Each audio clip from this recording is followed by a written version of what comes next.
Avec de l'argent, on peut tout s'offrir, non? Les milliardaires l'utilisent pour influencer des hommes politiques avec des dons, échapper aux autorités et s'acheter des avocats pour toujours s'en sortir. Et rien n'est hors de portée quand on a des milliards. Et on peut par exemple s'acheter un bâtiment construit sur un terrain qui a été utilisé pour un orphelinat. Est-ce qu'il pourrait y avoir des trucs que les milliardaires peuvent pas obtenir? Découvrons les collections tellement rares et protégées que même les milliardaires ne pourraient pas s'acheter. Numéro 10, les musées Smithsonian. Le réseau des musées Smithsonian est un des plus prestigieux au monde. La collection de 23 musées, zoos, jardins, galeries et même un château présente une histoire complète des États-Unis. Des collections d'art exceptionnelles et sont des prouesses d'ingénierie impressionnantes. Ces musées ont accueilli 28,5 millions de visiteurs en 2018, avec un budget de 1 milliard de dollars. Parmi les objets les plus précieux de la Smithsonian Institution, on a le chapeau haut de forme d'Abraham Lincoln qu'il portait la nuit de son assassinat, le module de commande Apollo 11 qui a amené les 2 premiers hommes sur la Lune, et le premier avion à moteur à avoir volé avec succès avec un pilote à bord. Mais ils n'ont pas de prix et ne seront jamais à vendre. Les musées Smithsonian sont financés par des fonds publics et les touristes qui visitent Washington peuvent les visiter gratuitement pour la plupart. Et puis, ce serait un horrible coup de pub pour un homme ou une femme d'affaires s'ils essayaient d'acheter un des monuments les plus prisés des États-Unis. Et aucun don politique au monde ne pouvait convaincre un homme politique de se mettre ses électeurs à dos en votant pour la vente des musées Smithsonian. Je ne peux qu'imaginer ce qu'ils en coûteraient pour entrer dans ces musées exceptionnels, s'ils étaient dirigés par une société privée. Mais heureusement, il n'y a pas autant de chances que ça arrive un jour. Numéro 9, la collection volée de Donald Miller. En 2014, la brigade du crime d'art du FBI a fait une descente au domicile de Donald Miller, un homme de 91 ans qui collectionnait illégalement des objets du monde entier. Miller est décédé depuis, mais le FBI a analysé sa collection et les chiffres étaient stupéfiants. En fait, sa maison tout entière était presque un musée géant. Miller a passé 60 ans à amasser et confisquer illégalement une collection de plus de 40 000 objets, comprenant des objets en céramique précieux, des armes et 2000 os humains, représentant environ 500 êtres humains, provenant surtout de sites funéraires amérindiens. Environ la moitié de la collection était d'origine américaine, et le reste venait de tous les coins du monde. Il était en violation directe des lois sur les antiquités, mais a admis avoir trouvé et gardé la plupart des objets de ses expéditions. On a aussi retrouvé dans sa collection un billet confédéré de 1000 $, valant près de 75 000 $, des fossiles évalués à 99 000 $, et des morceaux de jade de la dynastie Ming de Chine allant jusqu'à 1,2 million de dollars. Comme le FBI est en train de renvoyer ces articles dans les pays respectifs, aucun milliardaire pourra jamais s'acheter cette inestimable collection dérobée. Numéro 8, les armes à feu confisquées. Après un massacre en 1996, l'Australie a interdit les armes d'assaut et confisqué toutes celles qui appartenaient à ses citoyens. Et il y en avait un paquet. Résultat de cette confiscation, une baisse de la violence armée et un nombre gigantesque d'armes non réclamées. La plupart de ces armes ont été détruites pour que personne n'essaie de les acheter. Aux États-Unis, ils auraient du mal à faire adopter un programme aussi extrême au niveau fédéral. C'est donc les États individuels qui appliquent les lois sur les armes à feu et confisquent les armes. Mais que deviennent les armes une fois qu'elles ont été confisquées? Eh ben, ça dépend de l'État. Et c'est pour ça qu'un milliardaire aurait du mal à acheter ses collections d'artillerie lourde. Ça serait impossible dans l'Ohio, où la plupart des armes confisquées sont détruites. Mais même dans un État comme le Kentucky, où toutes les armes confisquées sont mises en vente aux enchères, les milliardaires auraient du mal à mettre la main dessus. La première raison, c'est que seuls les marchands d'armes à feu agréés peuvent participer aux enchères. Et deuxièmement, les revendeurs du pays entier vendent aux enchères. Et la collection est répartie un peu partout. Numéro 7, l'art célèbre entreposé. Les musées d'art du monde entier font de leur mieux pour mettre les œuvres d'art les plus célèbres à la disposition du public.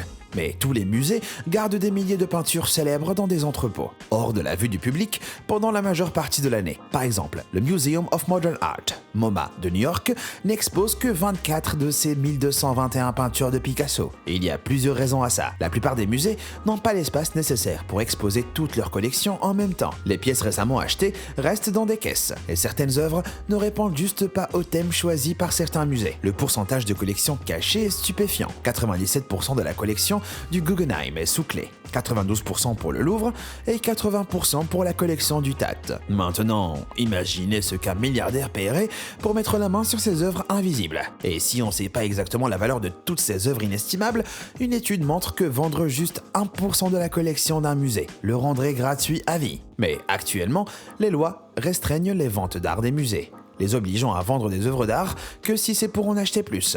Et les milliardaires utilisent les musées dans un but fiscal. Ils font don d'œuvres de valeur, puis réclament une déduction fiscale. Ça créerait un conflit d'intérêts si un milliardaire achetait et faisait don d'œuvres d'art vers et depuis le même musée. Numéro 6, la collection de pièces de l'université de Princeton.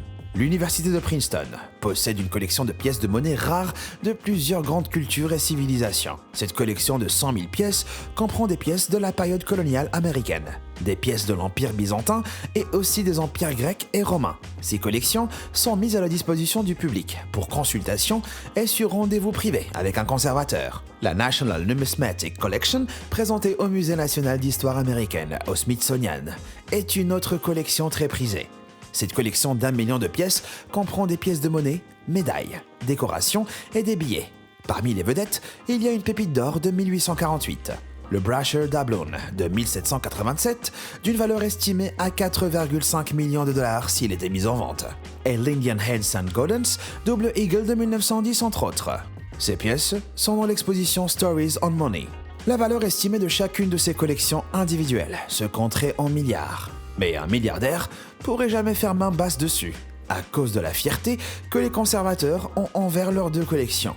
La fac de Princeton construit sa collection depuis 1849.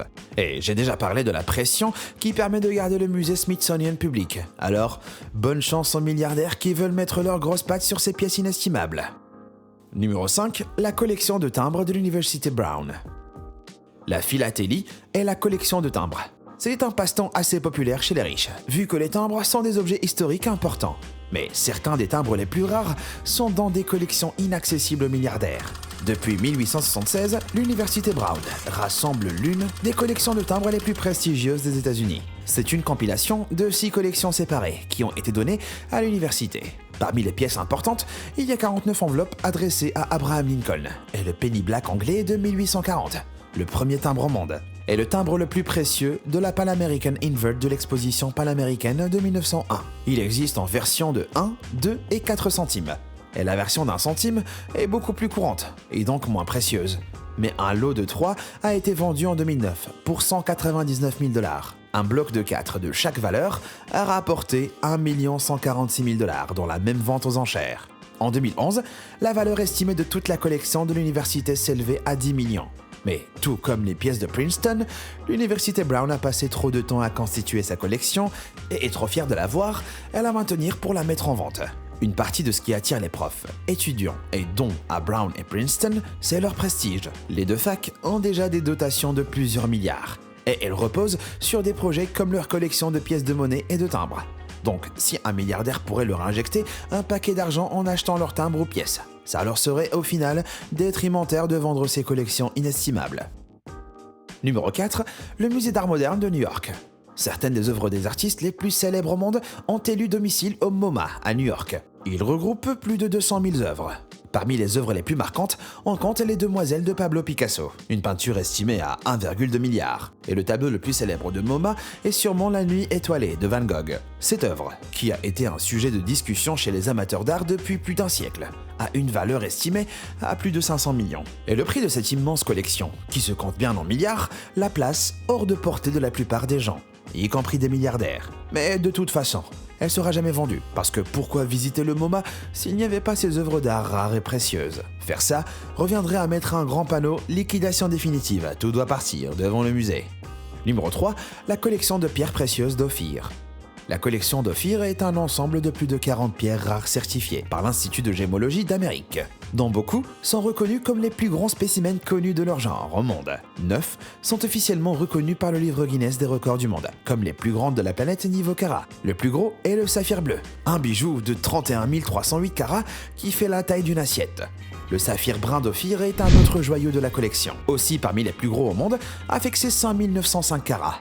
Les experts ne peuvent même pas identifier un des joyaux de la collection en raison de sa rareté, ce qui indique que c'est un nouveau matériau. Cette collection qui se trouve au Delaware est estimée à 2 millions de dollars par carat ou 35,5 millions par pierre. Elle appartient à une société appelée Ophir Collection LLC. Mais personne ne sait à qui l'entreprise elle-même appartient. La collection ne peut pas être achetée par les milliardaires pour une raison très simple, elle n'est pas à vendre. Numéro 2, les parcs nationaux américains. Les États-Unis protègent 34 millions d'hectares de terre sous la forme de parcs nationaux. Et le service des parcs nationaux a 391 sites naturels vierges qui ont ce statut. Depuis la création du parc national de Yellowstone en 1872, la beauté naturelle de ces sites est préservée, en empêchant les riches de le développer à des buts lucratifs. Les zones qui reçoivent le statut de parc national sont protégées du gouvernement fédéral contre toute exploitation commerciale. Les milliardaires ne peuvent donc pas arracher ces beaux paysages et construire des restos, complexes hôteliers et autres propriétés qui leur rapporteraient plus d'argent. Et ils gagneraient de l'argent avec ces sites naturels s'ils le pouvaient. Les parcs nationaux ont accueilli 330 millions de visiteurs en 2017. Et en 2015, on estime qu'ils ont généré 32 milliards de revenus. Numéro 1, les sites du patrimoine mondial de l'UNESCO. L'UNESCO, l'Organisation des Nations Unies pour l'éducation, la science et la culture, désigne les sites qu'elle juge essentiels à l'enseignement du développement culturel comme sites du patrimoine mondial. Il y en a 1092 dans 191 pays. Un des sites les plus remarquables, c'est Angkor Wat au Cambodge. Le plus grand monument religieux du monde accueille plus de 2 millions de visiteurs par an. Et ces visiteurs ont rempli les caisses du gouvernement cambodgien à hauteur de 62 millions en 2017. Un autre site populaire est le Taj Mahal en Inde. Cette tombe accueille 7 à 8 millions de visiteurs par an et rapporte plus de 212 millions de roupies, soit plus de 3 millions de dollars chaque année. Mais pour intégrer cette liste, il faut se soumettre à un examen ultra minutieux, des biens gérés par l'État, non seulement par la nation propriétaire du site, mais également par d'autres membres du traité de l'UNESCO. Et grâce à cet examen, les milliardaires auraient beaucoup de mal à s'offrir un de ces sites de renommée mondiale. Alors, rappelez-vous de tout ça la prochaine fois que l'état du monde vous déprimera. N'oubliez pas qu'il y a encore énormément de choses dans ce monde que même l'argent ne peut pas atteindre. Mais vous, est-ce que vous pensez que c'est dommage que plein de trésors restent enfermés et à l'abri des regards? Est-ce qu'ils devraient être vendus pour générer plus de revenus? Dites-moi ce que vous en pensez dans les commentaires. Merci d'avoir regardé et comme toujours, à bientôt.